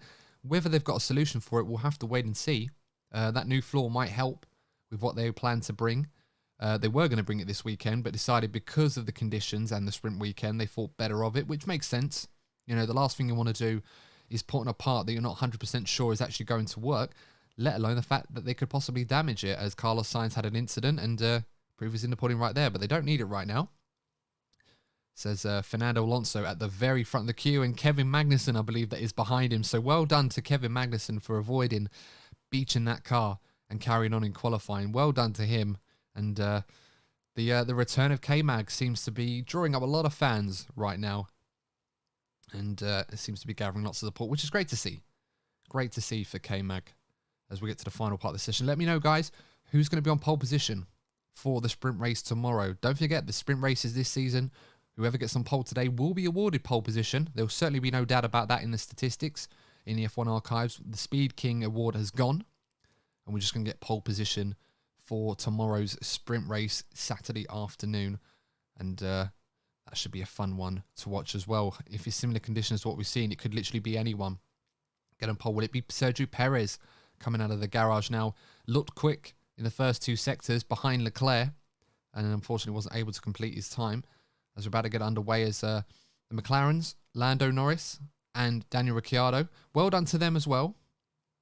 Must be said, doing a good job at McLaren this weekend. Doing a great job, it must be said. So well done to them. As we're about to get underway once again. And we are back underway now with cars on track. 8 minutes, 35 seconds left to go. Courtney saying, could be tasty sprint race with an already mixed up grid. Yeah, absolutely. Already mixed up indeed. You know, Carlos Sainz is going to start P10 tomorrow for Ferrari. Certainly out of position after his accident in Q2. George Russell, and a very angry George Russell, will be sitting there behind him in the Mercedes. Won't be very forgiving of him. Alongside Lewis Hamilton, who's going to be starting P13 for Mercedes. Neither of them can get through into Q3. Sebastian Vettel up into the top 10 as well. So he'll be starting in the top 9 for tomorrow's sprints. He's done a great job in that Aston Martin. Bottas, of course, a regular in the top 10. He'll be there tomorrow, as well as Magnussen and Alonso. So not too many surprises in that top 10. Probably Sebastian Vettel being the only one that's not normally expected to be there in the Aston Martin. But I digress. Looking now at Charles Leclerc in the Ferrari. Had a bit of a messy opening sector on his last run. But of course, the red flag was able to spare any blushes, even though he was very quick in the middle sector, despite the fact that Magnussen was in a beach there. I'm not sure if he slowed down for the O's. I would assume that he did. In the wet weather, it would have taken some doing to, get told off for speeding in wet conditions under a yellow flag. But, I've seen stranger things in Formula 1. And what is the state of the track? Is it worse off than it was earlier on? It looks like it's about the same. We're seeing Fernando Alonso about to start his first flying lap. So as I said, guys, it could be first over the line. We'll have to wait and see. The track could be at its very best the earlier you get to the line. So Fernando Alonso, this could prove to be a great chance for him to get on pole position. It's been a long time since Fernando Alonso has been on pole position in a Formula 1 race. Unless I'm mistaken, probably around 2012, possibly. I'll have to check that one. Anyway, let's get back at this one. On board with Fernando Alonso, looking relatively comfortable in that Alpine. It must be said, he wasn't exactly massively flying around. Does a 28.6, which is the fastest first sector so far. So the track might be improving. Or Fernando might just be in Fernando mode. We'll have to wait and see. El Matador, indeed, very nearly getting on the front row in qualifying. And we'll have to wait and see if he can do one better this weekend than he did last weekend. It was he's had a bit of an off there at Agua Minerale. He lost the back end like Magnussen did, managed to save it, so that lap has gone for Alonso. He's got Magnussen, funny enough, behind him, so he's going to have to get out of Magnussen's way fairly soon. See where Magnussen is right now, coming through there. What can he do? He's purple in middle sector, so Magnussen looking good at the moment. So that track is certainly improving in the right areas. Bottas goes fastest in the middle sector. He's 10th up on Magnussen. The final sector is really, really wet, which is where most of the standing water is. So that's the part where you're going to have to be careful. But if anyone is bold and get it right, they could really nail it towards the end of the lap. Norris goes purple in the middle sector now. So the times are starting to come onto the board as Magnussen with the first one over the line. Does a 1:30.0 with a fastest final sector, of course. What is Bottas going to do? Is he going to be in the 1:29s? No, so he was not quick in the final sector. What's Norris going to do? Is he going to be fastest overall? He is fastest, but only 0.06 of a second faster than Magnussen. So that was a very good final sector for Kevin Magnussen. What is Sebastian Vettel going to do as we approach the 5-minute mark in qualifying? Vettel goes fourth. Leclerc is up in the middle sector in the Ferrari. So watch out for the Ferrari as Ricciardo goes fastest. The McLaren 1-2 provisionally for the sprint race at the moment. Leclerc coming through the final corner, a little bit hesitant to get on the power, but he's now going to gun it down the line. What's this time going to be? Leclerc, wow, that is a big lap. Just under a second faster than Ricciardo. What's Verstappen's time going to be? Verstappen goes P2. 200ths off Leclerc, so Verstappen is right on there as well. It's Leclerc followed by Verstappen. A second behind him is the two McLarens. So those are the front runners right now, looking pretty handy. With Lando Norris, looks like he's on another lap. What is he going to do? McLaren both 3 and 4 at the moment. That will certainly be one for the books right now as Sergio Perez is purple in the first sector. He was pole in Saudi Arabia. Could he go fastest again? He's half a second off in the middle sector. So he's had a poor middle sector, Sergio Perez. Someone has also improved in sector 1. It could be Leclerc or Verstappen. We'll have to wait and see which one of those two has gone purple in sector 1. Kevin Magnussen goes P3 for Haas. So Magnussen's on it. Verstappen is purple in sector 1 as Norris now comes down the final corner, down the back straight. Alonso up to P4. What's Norris going to do? Up to P3. So he's 3 tenths off of Leclerc. Verstappen is flying at the moment. 1.1 up on Leclerc at the moment on his previous time. But Leclerc, I imagine Leclerc is also going to be fast. Sector 3, there's a yellow flag. Who is it? Could be Charles Leclerc. We'll have to wait and see. There's a car that's pulled over. It might be one of the McLarens, I believe. I'll have to wait and see as we come across the line. Will Verstappen be compromised by that yellow flag? See what Leclerc does. Does Leclerc improve? I don't know if Leclerc's improved or not. Verstappen, as he comes across the line, is he going to improve? Verstappen goes on pole position. Actually, that might be... It looks like a red card. It's Bottas, actually. So Bottas has pulled over. And that's his session over. But that could be a red flag, which would put Max Verstappen on pole position. Not sure what happened to Leclerc. And it is a red flag. Another red flag. So Max Verstappen getting his time in at the death. And that may get him the pole for the sprint race. We'll have to wait and see. There is enough time to go out and do another flying lap. We'll have to wait and see. We'll have to wait and see if they're going to continue the session. Bottas had to pull up. Don't know if he's had a crash or something or if there's been a problem with the car. But that yellow flag stayed out long enough, which allowed Max Verstappen to get his time over the line. Would have been really disappointed for him if he wasn't able to get that time in. So we'll have to wait and see at the moment if that's going to be enough for him to get pole position. We'll have to wait and see. So Max Verstappen here, bit of an off in sector 1. He goes off the road there. Was that on his flying lap though? Or was actually no, tell her like that probably would be after, because I can see the flashing yellow flags there. So that's definitely after his time. So there's not going to be there isn't going to be any concern about his lap counting or not. So Max Verstappen at the moment on pole position, 1:27.999. Leclerc, either he was doing a cool down lap, or he just made a mistake and he wasn't able to improve. We'll have to wait and see. Max Verstappen in the pits. 2 minutes and 58 seconds left to go on the clock. There's certainly enough time to do one more flying lap. Charles Leclerc behind Max. So Charles Leclerc would have been on another lap, actually. He was behind Verstappen. He was actually ahead of Perez. So Leclerc, would he have been able to beat that time? We won't know, because we won't see what he was doing. Might have been able to beat that time, but we'll have to wait and see. But at the moment, it's Max Verstappen on provisional pole for the sprint race, with Charles Leclerc second, Lando Norris in third, Kevin Magnussen in the top 4 after his off at Agua Minerale, and Fernando Alonso P5, Ricciardo P6, Perez all the way down in P7, Bottas P8, although that is temporary. Will he stay in 8th at the moment? Only Vettel can beat that, as Carlos Sainz will start P10 for Ferrari after his crash in Q2. Just a few moments left to go, guys, as the tyres are being changed quickly. So this may be a quick turnaround, and it may literally be first one out of the garage, as Leclerc's has his nose taken off. Have to wait and see what that is for. Might just be some cleaning or some thing that they did it earlier actually on his car. I think it was his car they did it on, so we'll have to wait and see if that continues to be the case. So we'll just wait momentarily to see if the session gets back underway. So Bottas pulls over, so obviously there was a problem with his car, and it's a shame for him, but at the very least he'll be starting in P8 tomorrow, as Max Verstappen looking very good at the moment. Currently provisional pole. We'll have to wait and see in the last few minutes of qualifying. As you can see, the yellow flags there. Max Verstappen, well, green flags there. Lifted off for a little bit by the looks of it, so there's no issues there. Whether or not he was going too fast, we'll have to wait and see.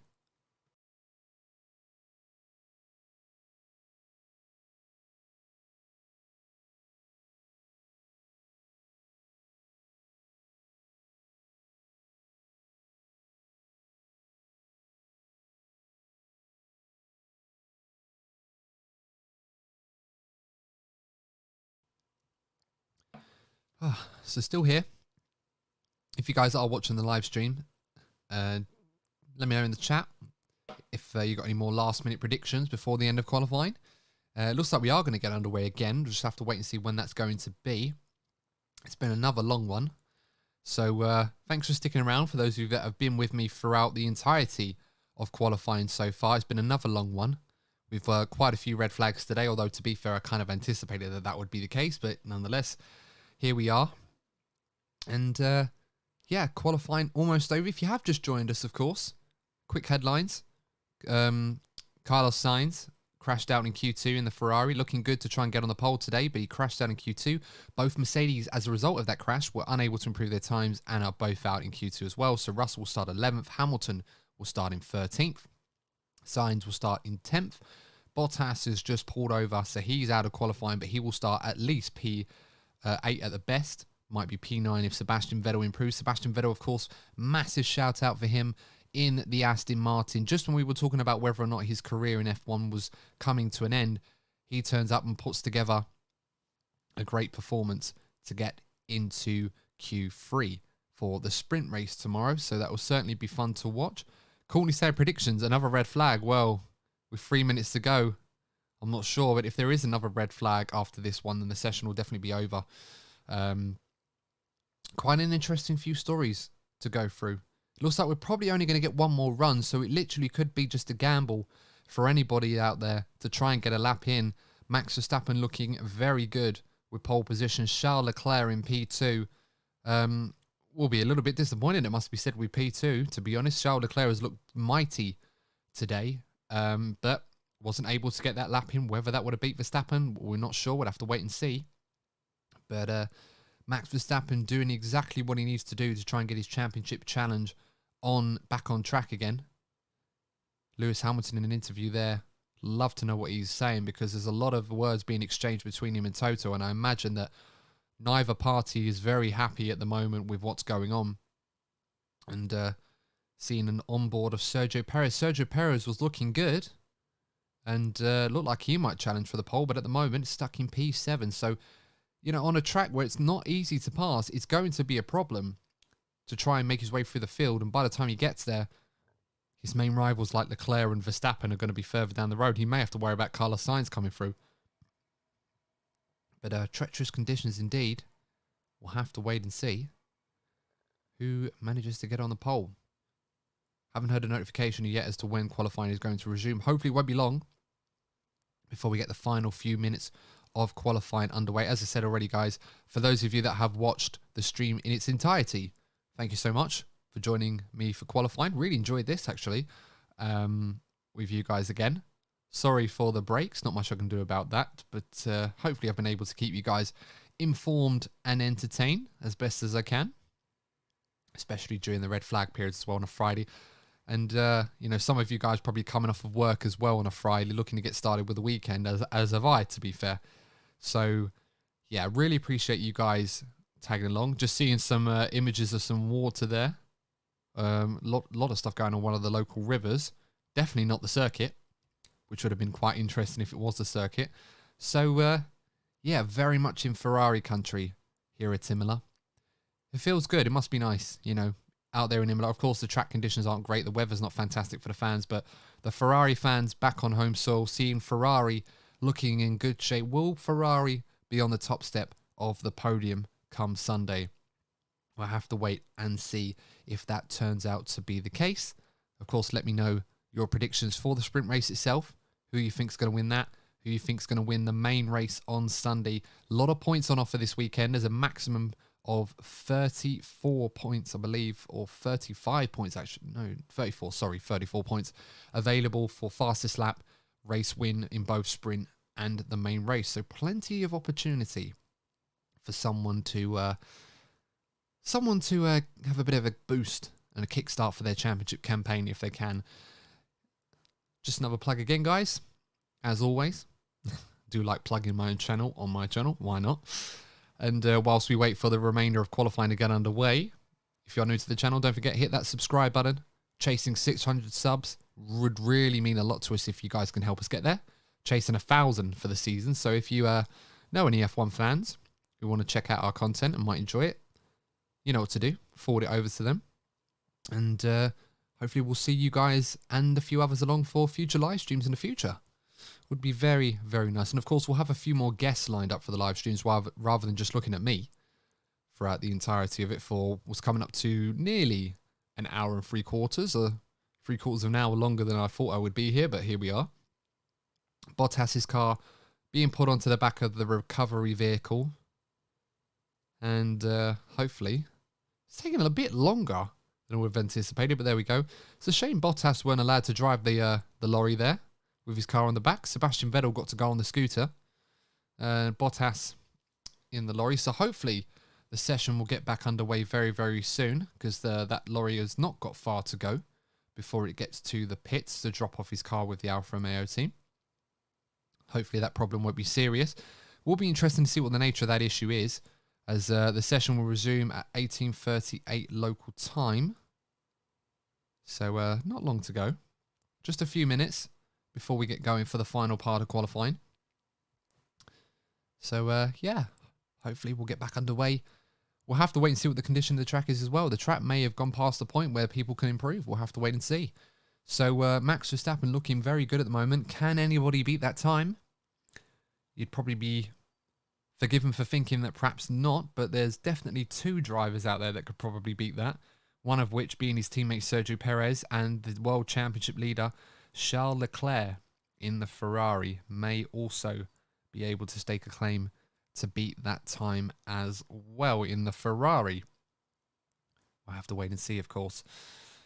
Looking like my top five is not going to look very, very representative at the moment. I've still got 4 drivers in there, so we could see that, although we'll have to wait and see if that will be the case. Mattia Binotto having a look outside, chatting away to Lauren Meeks, one of the chief race strategist and head of race operations at Ferrari.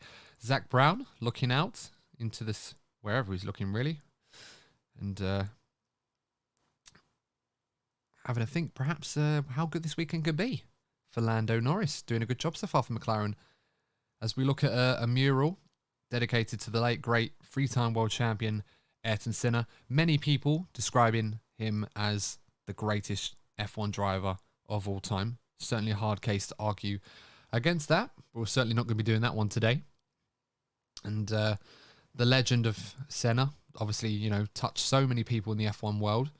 Would have loved to have seen him in action. Never really got to watch Formula One when he was around. Obviously, I started watching in '95, so it would have been just after Senna passed on. But it looks like we're about to get underway, as I believe that was Max Verstappen really getting out of the pit lane there, sliding out, just about avoiding the wall. Charles Leclerc next in line in the Ferrari as we're about to get underway for the remainder of qualifying, with Sergio Perez just behind him and Fernando Alonso just behind him. So literally it could be a case of first over the line we'll get the best conditions.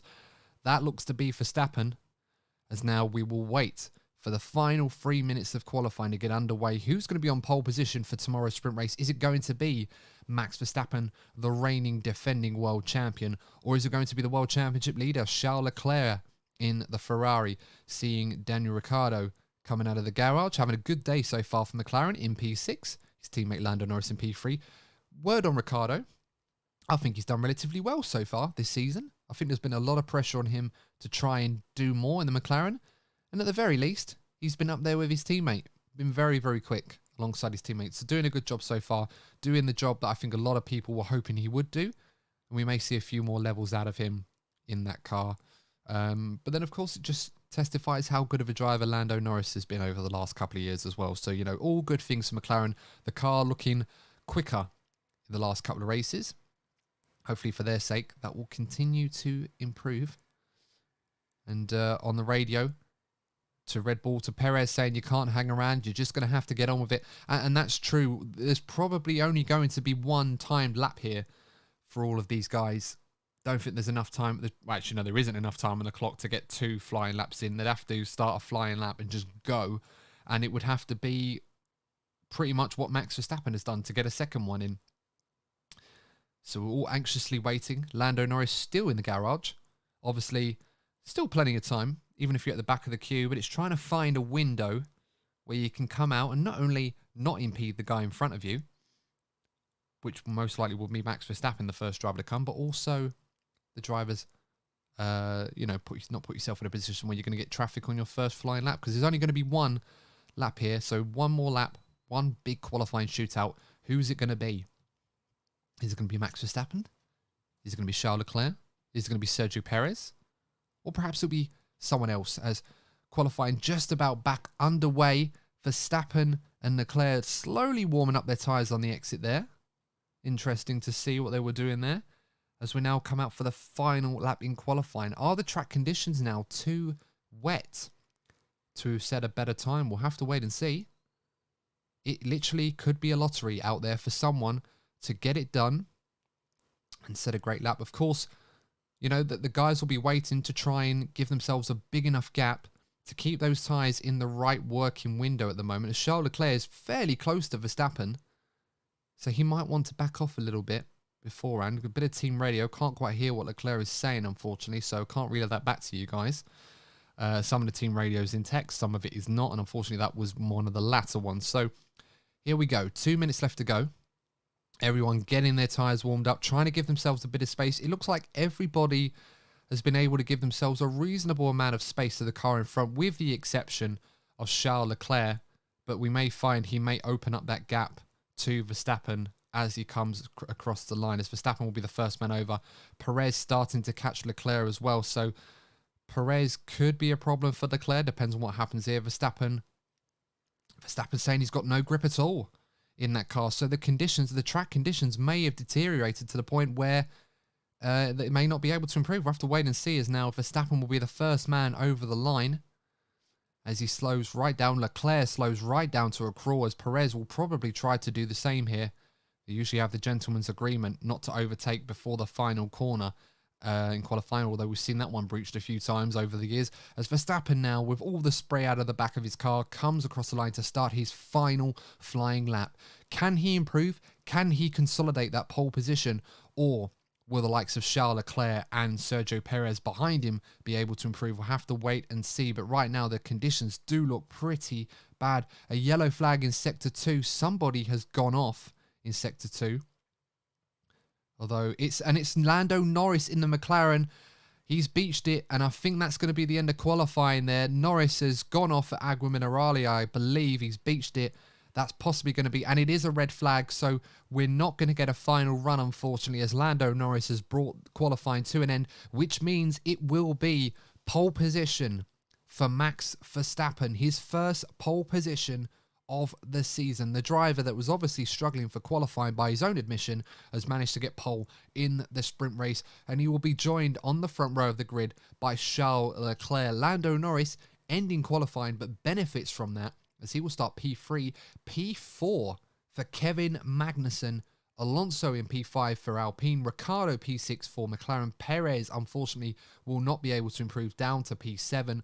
Bottas pulling over early with a reliability issue will be P8. Sebastian Vettel, best qualifying of the season, in P9. And Carlos Sainz in P10 for Ferrari after crashing out in Q2. And a big shout out to my one of my co-hosts, Courtney Pine, who said another red flag in the last 3 minutes. I didn't think it was going to happen, but there you go. What do I know? So Courtney, well done to you on that one. See you in the future. Let me know who's going to win this sprint race tomorrow, seeing as you're so good. Or perhaps let me know the Emilia numbers as that's going on tonight. Big, hefty draw in that one, apparently. So, yeah, lucky for some, I guess. See a replay of Lando Norris going off there. And, yeah, completely loses the back end. It would have been hard to see if anyone would have improved. The conditions did look pretty bad in Sector 1 and 2. But, unfortunately, guys, that is the end of qualifying, I'm afraid. So, all that's left to say is I hope you enjoyed this live stream. If you did, make sure to like the video and subscribe to the channel. But that is the end of qualifying, and I'm going to sign off. And see you next time. Check out the podcast of the review for the Grand Prix. That is going to be on Monday, as we see Max Verstappen getting out to celebrate his first pole of the season. We'll see how that one goes down tomorrow, as him and Leclerc will go toe-to-toe into Turn 1. Will we see a repeat of what happened between Max and Lewis last season, where they banged wheels at Turn 1? That will be quite an interesting one. But until next time, guys, I've been Adam from DNF1. Hope you enjoyed this live stream of the Imola Grand Prix qualifying session, the sprint qualifying, and we will see you in the next episode, or the next live stream, I should say, next episode of the podcast. We'll see that on Monday. So take care, guys. All the best, and we will see you soon.